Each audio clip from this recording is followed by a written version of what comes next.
news. There's a rumor that someone's been arrested for the murders. Is that so? I thought you'd be pleased. You're safe now. Am I?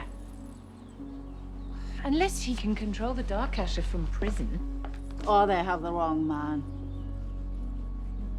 What makes you say that? All I know is I saw it come for me.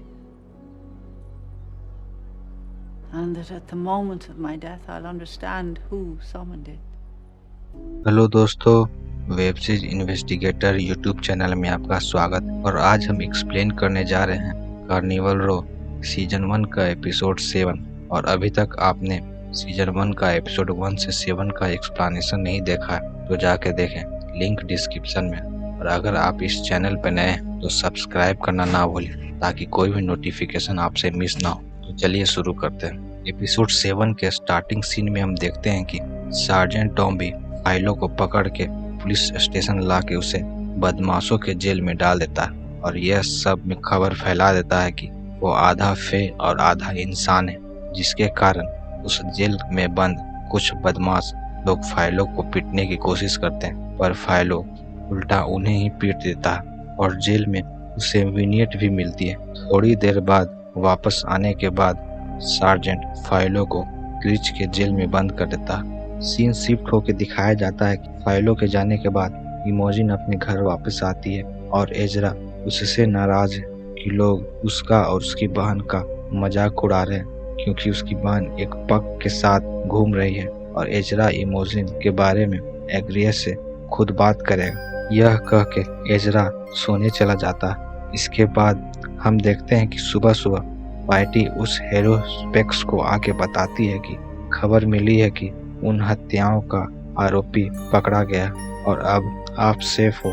वो हेरो specs उसे बताती है कि शायद police वालों ने गलत इंसान को पकड़ लिया क्योंकि मेरी दृष्टि कभी गलत नहीं हो सकती, तुम भी यह जानती हो। और वो वहाँ से चली जाती है। इसके बाद सीन शिफ्ट होकर दिखाया जाता है कि एजरा एग्रिया से उसके बिजनेस के बारे में पूछ रहा है कि उसने कैसे एक पक होके इतना पैसा कमाया और अपनी बहन के बारे में बात करता है। इसके बाद एजरा इमोजिन को आगे बताता है कि वो एग्रीमेंट के अनुसार हमारे पहचान के लोगों के साथ जान पहचान करना चाहता है और मैंने एग्रियस को मना लिया है कि वो पेंटिंग को अपने पड़ोसी को सौंप देगा जिसे वो नहीं खरीद सके। इससे उन दोनों में जान पहचान बन जाएगी और हमारा काम आसान हो जाएगा। वहीं दूसरी तरफ जोना और सोफी के बीच अफेयर शुरू हो गया। सोफी जोना को बताती है कि मेरे लोग असेंबली में तुम्हारे पिता पर दबाव डालने को कह रहे हैं जिससे तुम्हारे पिता की सत्ता खतरे में और तुम्हें सावधान रहना होगा। और दोनों वहां से चले जाते हैं। इसके बाद हम देखते हैं कि मिलवर्दी रेलवे स्टेशन से टिकट लेकर बर्ग से बाहर जाने वाला है, पर वहां उसे एक कॉलेज का दोस्त मिलता है जो उसे बताता है कि वो अभी चांसलर के बेटे को ट्यूशन पढ़ाता है जिसमें मुझे काफ़ी मान सम्मान और पैसा भी मिलता है। वो मिलवर्दी को भी कहता है कि तुम्हें भी उसे ट्यूशन देना चाहिए क्योंकि उसे एक नए सब्जेक्ट की टीचर की ज़रूरत है और तुम उस सब्जेक्ट में टॉपर हो। साथ ही साथ तुम्हारे पास एक अच्छी डिग्री भी है जिसके बदले तुम्हें अच्छे पैसे भी मिलेंगे। इसके बाद मिलवर्दी जोना को पढ़ाने के लिए तैयार हो जाता है। और जब मिलवर्दी जोना से मिलता है तब जोना मिलवर्दी की सिचुएशन को देख के समझ जाता है कि उसे इस नौकरी की काफ़ी ज़रूरत है और इसका फ़ायदा उठाने के लिए वो मिलवर्दी से झूठ बोलने को कहता है कि वो बाकियों को बोल दे कि वो क्लास कर रहा है और इसके बदले वो उसका फीस दुगना कर देगा। पर मिलवर्दी जोना को डांट के चुप करा देता है और उसकी बात मानने से इनकार कर देता है। जिसके बाद जोना समझ जाता है कि वो बाकियों प्रोफेसर की तरह नहीं है और वो चुपचाप पढ़ने लगता है। सीन शिफ्ट होकर दिखाया जाता है कि फाइलो विनियट से बात कर रहा है। विनियट उसे बता देती है कि उसे उस लाइब्रेरी के केस में अरेस्ट किया गया और फाइलो विनियट को बताता है कि सभी को शक है कि मैंने ही अपनी माँ को मारा है और बाकी लोगों को भी। साथ ही साथ मेरा सच जानने के बाद कोई मेरा विश्वास नहीं कर रहा।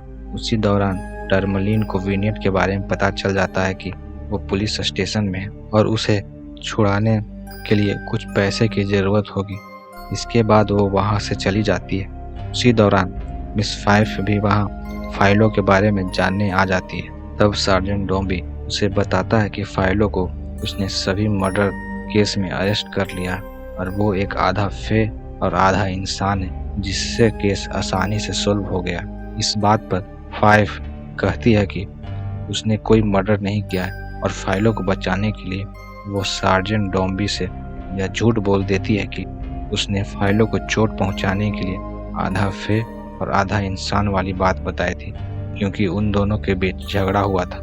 इसके बाद सीनियर ऑफिसर सार्जेंट डॉम्बी के साथ आके फाइलों को बताता है कि तुम्हारी मकान मालकिन ने अपना बयान बदल दिया है कि तुम आधे फे आधे इंसान नहीं हो और ऐशलिंग तुम्हारी माँ नहीं है। लेकिन फाइलो एक्सेप्ट कर लेता है कि ऐशलिंग उसकी माँ है और वो आधा फे और आधा इंसान है।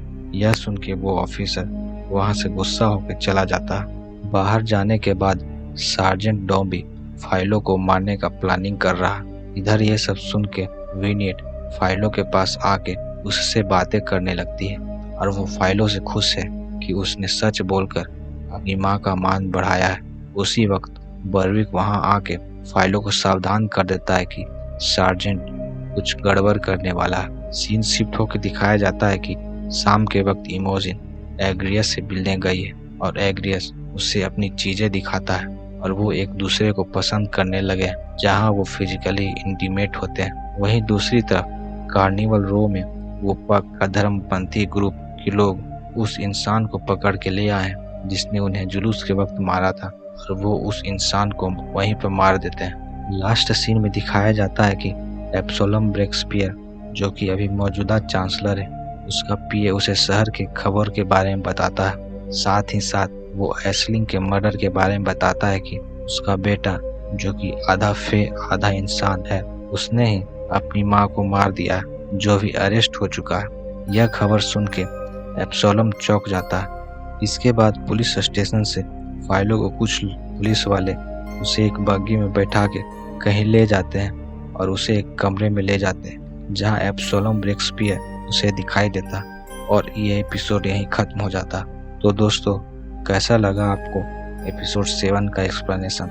अभी तक आपने एपिसोड 1 से 6 तक का एक्सप्लेनेशन नहीं देखा तो जाके देख ले, तभी आपको ये एपिसोड का एक्सप्लेनेशन समझ में आएगा। और अगर आप इस चैनल पर नए हैं तो सब्सक्राइब करना ना भूलें। Thank you.